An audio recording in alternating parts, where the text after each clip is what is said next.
Hey guys, welcome back to my channel. So today I'm going to be showing you how I achieved this beautiful wig, the style, everything.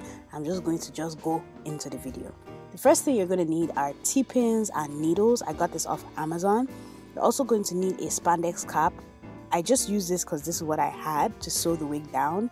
Obviously thread, a wig cap so that you can put on your head before you put the wig, some scissors, and of course the hair.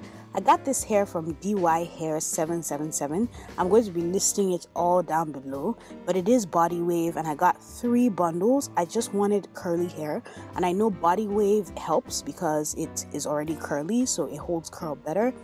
So I have a 5x5 closure, which one of my friends, Justina, shout out to Justina, told me that is better for wigs. And then I have my bundles of hair. The first thing I did was obviously have my foam head. Wow, I'm feeling like a professional wig maker with this foam head. And I put the wig cap on top of it. Then I go in, use the T-pins to secure the closure, and then just sew the closure down. I can definitely do a video on how I make my wigs. It's just that I don't feel like I'm so professional at it, and I get better and better every time I make them because I watch a lot of videos. But if you guys really want me to do a video on how I made this wig, then definitely let me know down below. You know, I just do videos for you guys anyway.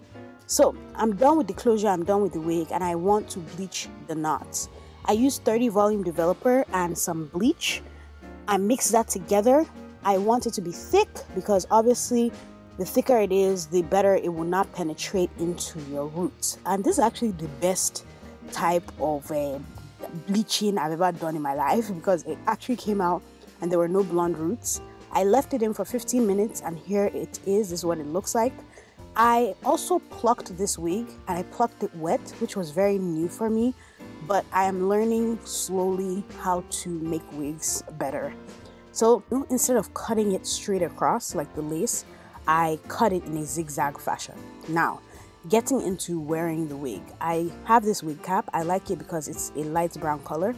I use my Got To Be Glued. I put it in the areas where I needed to.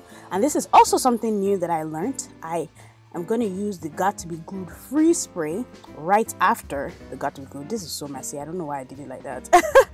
And I make sure that it dries, and I use a blow dryer on a cool setting. All these things are very new to me because I realized that I was making wigs very different, or I wasn't making them in the right way. So I secured the wig on my head and then I just scarfed it down. I wanted to make this video very quick and easy because I felt like it was pretty easy for me because I didn't have to bleach the hair or anything. So I took off the scarf and just fluffed the curls out. Let me know if you guys want a more comprehensive video. I just decided to do this video because you guys were asking. Ask anything that you feel like I did not explain down below, and of course I will answer. And I hope you guys are having a great week so far. That's basically it. Bye.